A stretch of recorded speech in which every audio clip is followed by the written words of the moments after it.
Well, this has been a long time coming, and we are happy to have with us Paul Francis of the Paul Francis Quartet. He's going to be performing with three others here in Chillicothe at the Majestic Theatre on July 9th.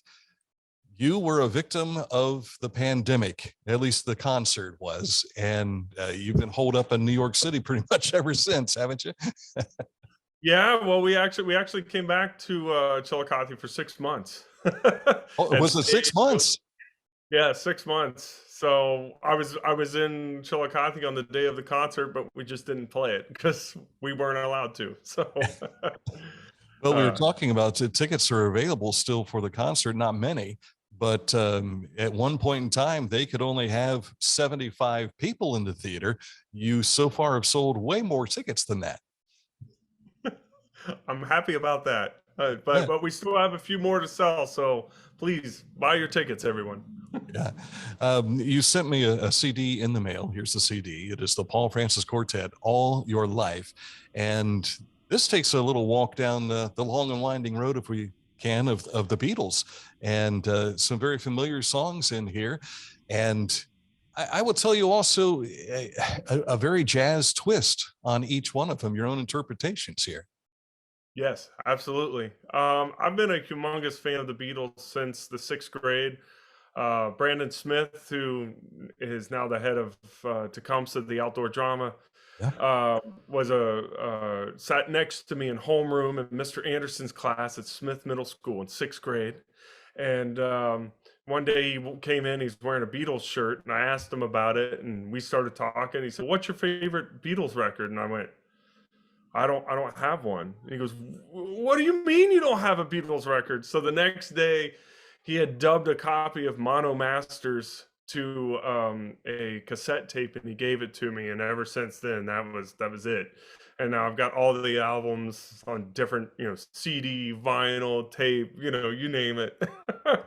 All the outtakes, that I can find. I've got all that stuff. So I've been a huge Beatles fan, but as a performer, I'm known mostly for playing jazz. So I just thought it'd be a good combination to combine the two. Well, I can tell you it works. I was happy to see when I read inside the cover about the cassette. I thought it's good to see somebody from the cassette era still around. And I still have that cassette. I Oh, still do have you it. now? I Yeah, do. great. And now do you have a cassette player? That's the big key. No. I ran into that issue myself here not long ago. Plenty of cassettes to listen to and nothing to listen to them on. So, Exactly. but you'll probably play some of this music plus more, I would assume, over your Oh history yes. you've been together. Yes, yeah, we'll play everything from the album, and we've got a few that the band plays that didn't make the album for whatever reason, and we'll play those as well, and we'll have some other tunes that I think people will be pleasantly surprised to hear, but I won't tell you what they are until we get to the concert. Buy your ticket so you can find out. Buy Um, your ticket. I will tell you just, and this is me from my old radio days. I worked in an easy listening station in Columbus for a while, and we played a lot of soft jazz and different renditions of pop tunes. And this fit right in. Uh, Long and Winding Road, you had me with the improv from the flute. That flautist just, he jumped right into it. You kicked it off with a Latin beat there about a minute and a half into it. And for 3 minutes, it was splendor. Uh, I Thank you. enjoyed it. Thank you very much. Yeah, that was an arrangement done by our bassist Michael O'Brien, and he plays in a lot of salsa bands here in New York City, and he said, "I got an idea to do this," and then we kind of messed around with it, and he wrote it out, and yeah, I was pleasantly surprised, how well that worked as like a salsa tune. So. Now, we last talked before the pandemic, and unfortunately, we had to scrap the concert, but we've been rescheduled 3 times. I think this is third time's Yeah. charm, so to speak.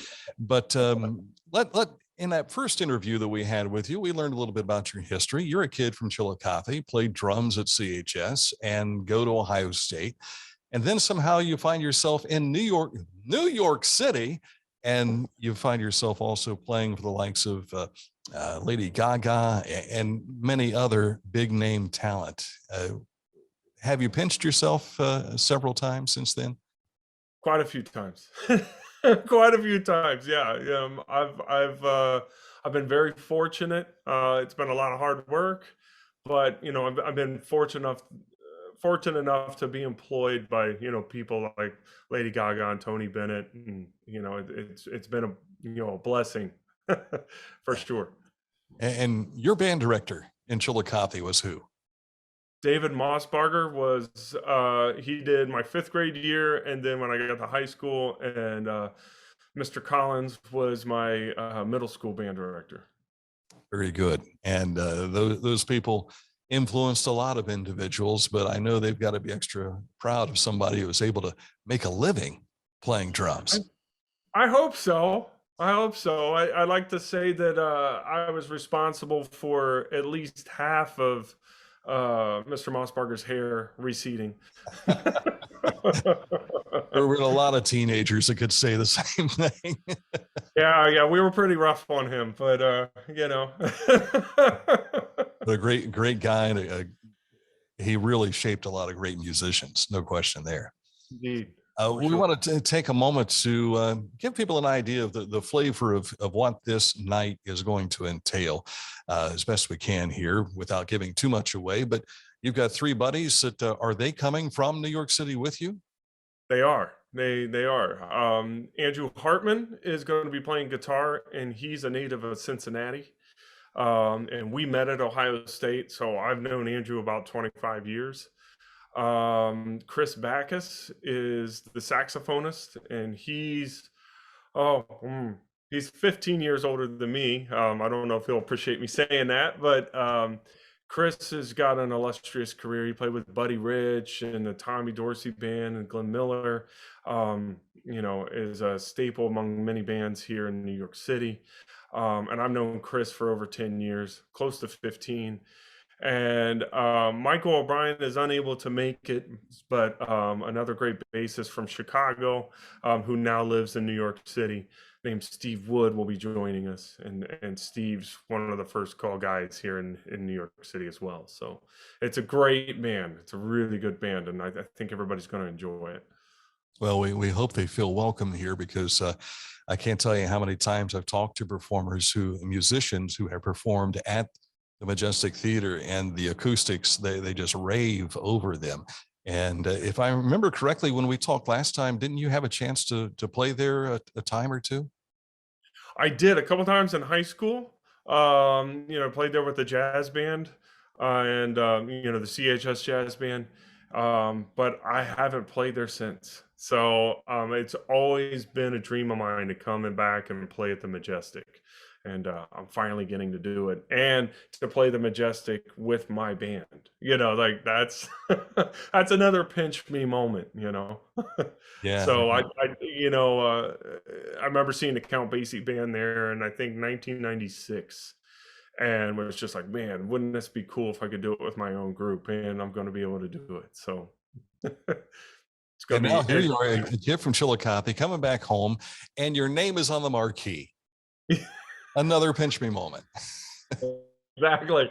I can't tell you how many of my friends in Chillicothe have sent me pictures, of the marquee, or of the poster that's hanging next to the marquee with my picture in it, and it's pretty darn cool. I must say.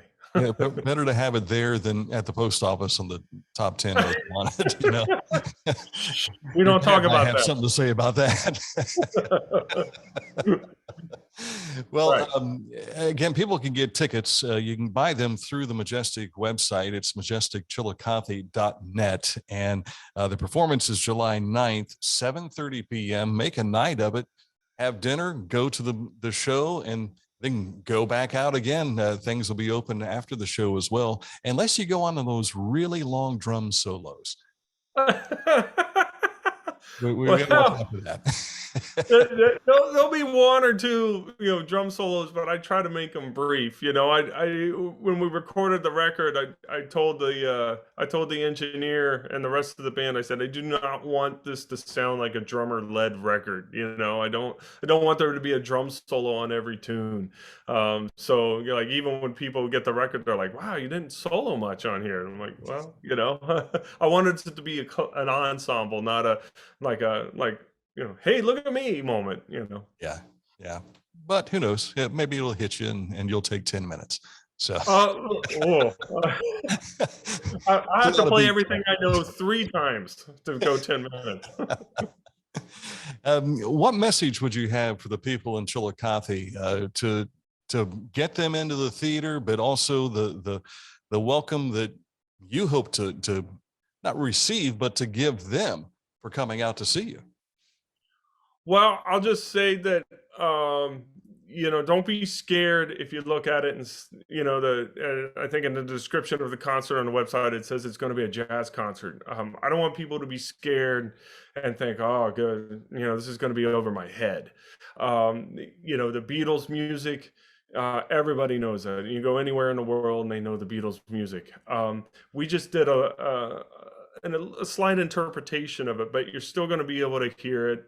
You're still going to be able to recognize the tunes, and we're not going to take it so far out, to use the jazz terminology, that people are going to get lost. That was the concept behind this record. We wanted to appeal to those people that really love jazz, but also appeal to people that maybe just like the Beatles, or just maybe, just like music, and it to be, to appeal to a wide range of folks. So, but I'm really looking forward to seeing a lot of people. My parents are going to be there. Hopefully some high school buddies are going to be there, and people that I've grown up with. So I'm excited, to say the least. I know when we talked last, we discussed about you coming in a day early or so and having a chance to play there at the theater just to get some rehearsal time in. Still the same thing this time around? I hope so. We're actually going to be playing in Cincinnati and Columbus the 2 days before. So we're going to be in town, we're going to be in the area. But we'll probably won't get to the Majestic until the day of the show. Okay. Earlier in the day, obviously. Yeah. Set up, sound check, Sure. Again, that's July 9th. Krispy Kreme donut. Hey, you got to get some of that in there. No question. Before we let you go, throw out a website if people want to find your music before and get a preview, so to speak. Where can they find more? They can go to Bandcamp. If you just looked up Bandcamp and search, or Bandcamp Paul Francis, it'll come right up. Sounds great. You could buy the album on, what I meant to say is you could buy the album on Bandcamp, if you want to check that out, or you can go to paulfrancisdrums.com, and if you want to learn more about me. But everybody in Chillicothe knows way more about me than it's on that website. So for better or worse. There's not an area on the website where they can enter in their own story, right? Oh. That might be bad. We'll skip that. We'll skip that. No, okay. Paul Francis, thank you again for joining us here today, and looking forward to it. July 9th at the Majestic Theater, finally coming to Chillicothe to play a concert with the quartet. Thanks again for your time. Thanks for having me.